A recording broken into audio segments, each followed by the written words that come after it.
बहू ये क्या सब्जी बनाकर रख दी तूने? अरे रंग देखा है इसका, बिल्कुल फीका। क्या कहेंगे दामाद बाबू?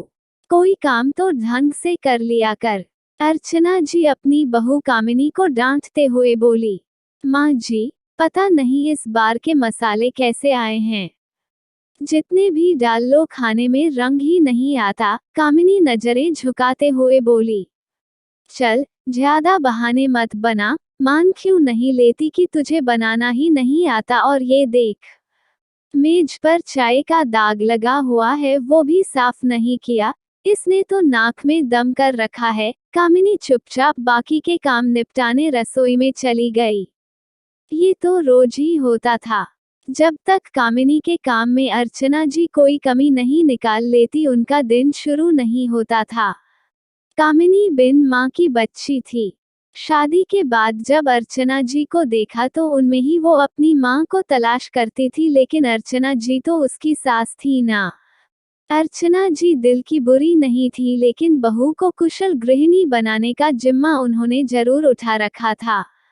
उनके घर की तेज आवाज पड़ोस के घरों में भी सुनाई पड़ती थी, जिसे उनकी पड़ोसन सरला काकी बड़े मजे लेकर सुनती थी।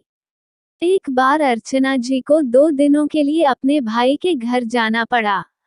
उन्हें बहुत चिंता थी कि उनकी बहू उनके बिना घर कैसे संभालेगी, इसलिए अपनी पड़ोसन को बहू का थोड़ा ध्यान रखने के लिए कहकर वो चली गईं। अर्चना जी की अनुपस्थिति में सरला काकी खुद को कामिनी की सास समझने लगी थी। उन्हीं की तरह वो भी कामिनी के हर काम में नुक्स निकालती रहती थी। कामिनी के लिए 2 दिन काटने बहुत मुश्किल हो गए थे। अगले दिन कामिनी सारा काम निपटाकर दोपहर का खाना बना रही थी तो सरला काकी आ धमकी, बहू, तेरी सास ठीक कहती है, तुझे किसी काम का सुर नहीं है। अरे ये क्या सफाई की है तूने? आंगन में मक्खियां भिनभिना रही हैं और ये पोछा देख, अभी तक नहीं सूखा। लगता है मायके से कुछ सीख कर नहीं आई। सरला काकी चिल्ला रही थी कि तभी अर्चना जी ने घर में प्रवेश किया। सरला, तू मेरी बहू पर चिल्ला क्यों रही है? जी, तुम्हारी बहू सच में बड़ी निकम्मी है, एक काम ढंग से नहीं करती। सरला काकी तुनकते हुए बोली। बस सरला, चुप कर। खबरदार जो मेरी बहू को कुछ कहा। मैंने सिर्फ इसका ध्यान रखने के लिए कहा था, ना कि इसकी सास बनने के लिए। मेरी बहू को मैं चाहे कुछ भी कहूँ, लेकिन कोई और मेरी बहू पर उंगली उठाए ये मैं कभी बर्दाश्त नहीं करूंगी। अरे मेरी बहू तो हीरा है, हीरा। वो तो मैं बस इसलिए इसे टोकती रहती हूँ कि ये सारे काम अच्छे से सीख जाए। हूँ तो मैं सास, लेकिन साथ ही माँ भी हूँ। बेटियां तो फिर भी माँ को पलटकर जवाब दे देती हैं, लेकिन मेरी बहू मेरे ताने सुनने के बाद भी मुस्कुराते हुए मेरी सेवा करती है। तू जाकर अपना घर संभाल, अपनी बहू को मैं खुद संभाल लूंगी।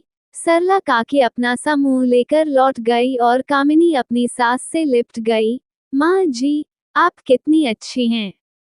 आपके बिना इस घर में मेरा बिल्कुल मन नहीं लगता। बस बस बहू, ज्यादा मशका मत लगा। तेरी तारीफ कर दी, इसका मतलब ये नहीं कि मैं तुझे टोकना छोड़ दूंगी। आखिर सास हूं तेरी। अर्चना जी ने कामिनी के गालों पर प्यार से चपत लगाते हुए कहा।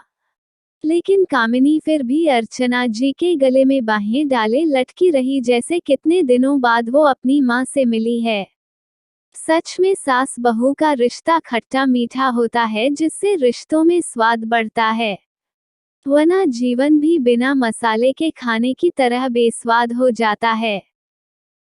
वीडियो देखने के लिए धन्यवाद। आशा करती हूँ आपको हमारी वीडियो अच्छी लगी होगी और हमें कमेंट में जरूर बताएं कि कैसी लगी है ये स्टोरी, और वीडियो को लाइक जरूर कर दीजिएगा। मिलते अगली नई वीडियो में।